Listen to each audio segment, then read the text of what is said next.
Baiklah, Assalamualaikum warahmatullahi wabarakatuh. Perkenalkan nama saya M. Farid Depasla dengan NIM 1173058.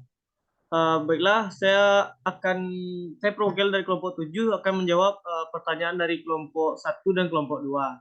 Untuk kelompok 1, pertanyaan yang pertama itu bagaimana cara kerja wiper belakang. Dan untuk pertanyaan yang keduanya, apa saja kerusakan yang terjadi pada wiper dan bagaimana cara mengatasinya. Dan untuk pertanyaan kelompok 2, yang pertama itu apakah penggunaan aksesoris dapat menyebabkan kerusakan pada komponen yang lain? Dan untuk pertanyaan yang keduanya, apakah setiap aksesoris mobil memerlukan arus listrik? Baiklah, saya akan menjawab pertanyaan kelompok 1. Untuk pertanyaan yang pertama itu, untuk mengaktifkan wiper belakang, kita cukup memutar close wiper saja menuju ke posisi on dan secara otomatis wiper akan bekerja membersihkan kaca. Akan tetapi wiper belakang tidak mempunyai kecepatan lebih, hanya mengikuti kecepatan standar yang telah diatur pihak pabrikan.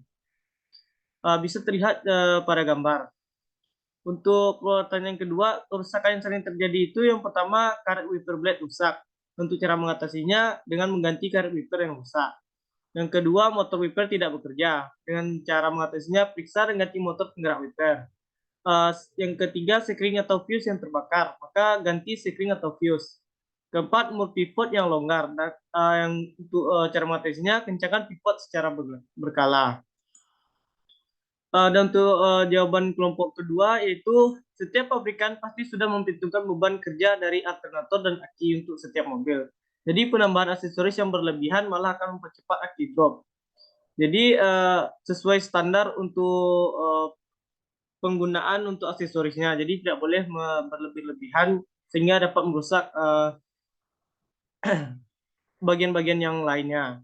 Untuk jawaban untuk pertanyaan kedua yaitu tergantung pada aksesorisnya. Jika aksesorisnya berhubungan dengan kelistrikan seperti AC, wiper dan lain-lain, maka ia diperlukan arus listrik. Jika aksesorisnya hanya untuk keindahan, misalnya seperti penambahan bantalan di dekat kursi pengemudi atau penumpang, maka itu tidak perlu untuk kelistrikannya. Baiklah, untuk pertanyaan kelompok 3 dan kelompok 6 akan berikan kepada Bang Edi. Bang Edi, dipersilakan. Baiklah, di sini saya akan menjawab pertanyaan dari kelompok 3, di mana pertanyaannya yaitu jelaskan mengapa pada kendaraan sangat memerlukan aksesoris. Kemudian jelaskan apa yang dimaksud dengan saklar tunggal power window.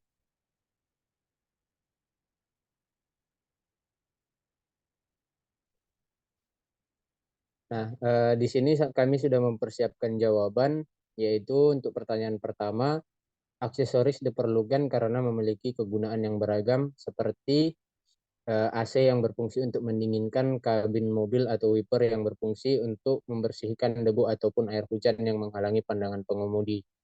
Nah, menurut hemat saya, selain ini aksesoris juga diperlukan sebagai kenyamanan ataupun keamanan serta keselamatan eh, yang berguna untuk kendaraan ataupun pengemudi, di mana seperti contohnya yaitu power window atau central lock. Nah, pada saat sekarang mobil-mobil sekarang itu dilengkapi dengan power window dan central lock yang bertujuan untuk hanya si pengemudi saja yang bisa membuka kaca ataupun membuka pintu agar misalkan ada anak-anak di dalam kendaraan yang iseng membuka kunci dari pintu agar tidak langsung terbuka pada saat kendaraan berjalan, itu kan akan sangat membahayakan. Nah, jadi central lock ini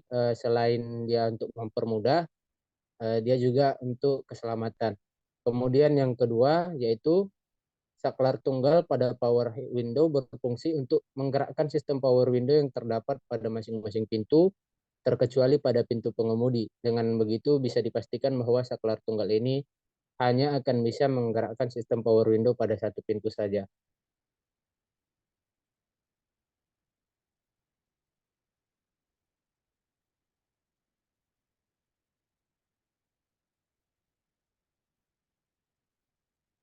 Nah, kemudian di sini pertanyaan dari kelompok 6 yaitu jelaskan definisi freon, kemudian apa yang membuat AC dapat mengeluarkan suhu panas dan juga dingin.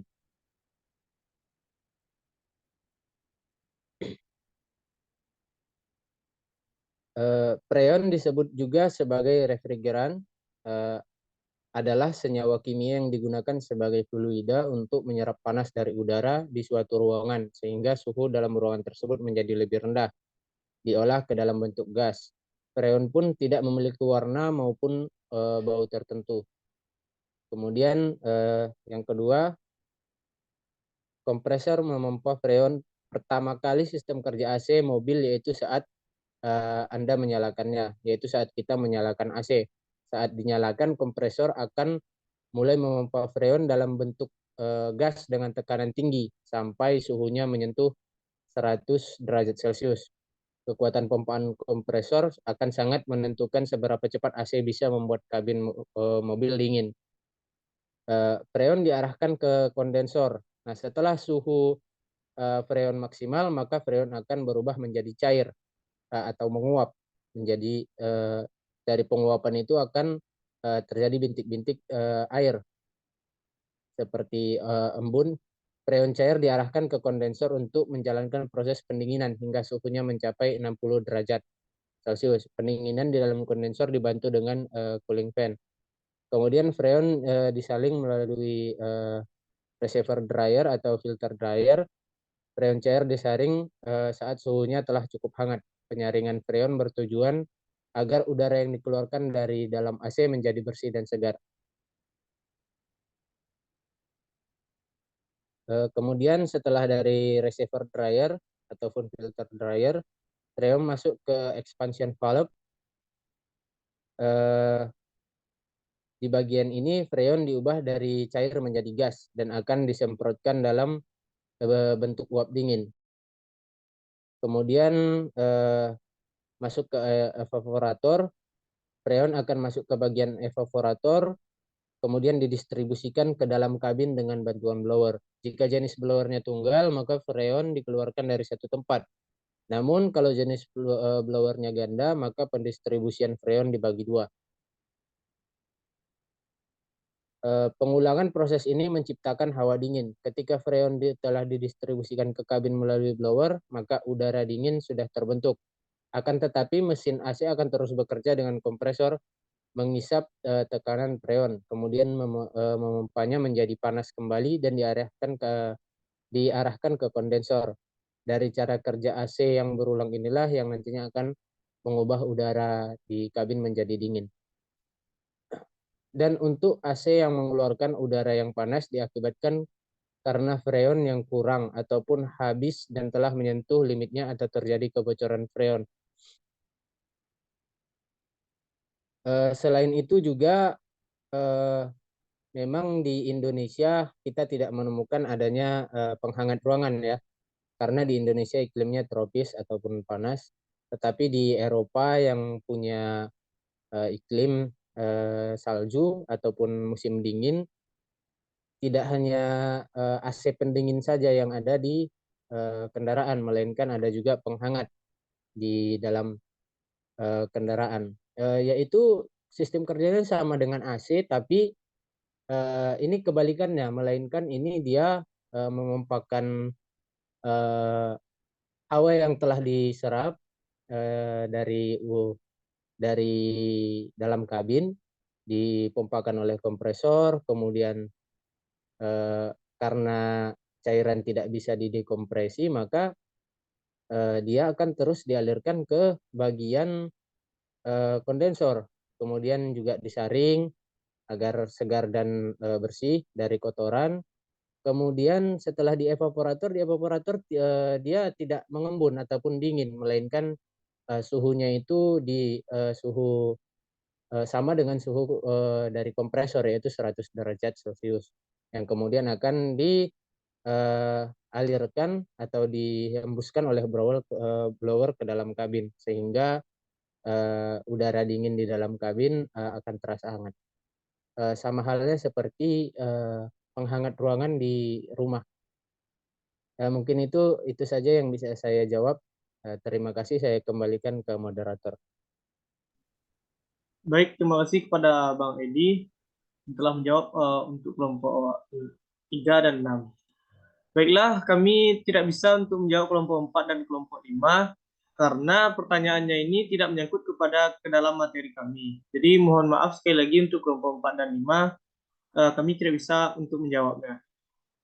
Baiklah, kami akhiri untuk sesi jawabannya. Wassalamualaikum warahmatullahi wabarakatuh.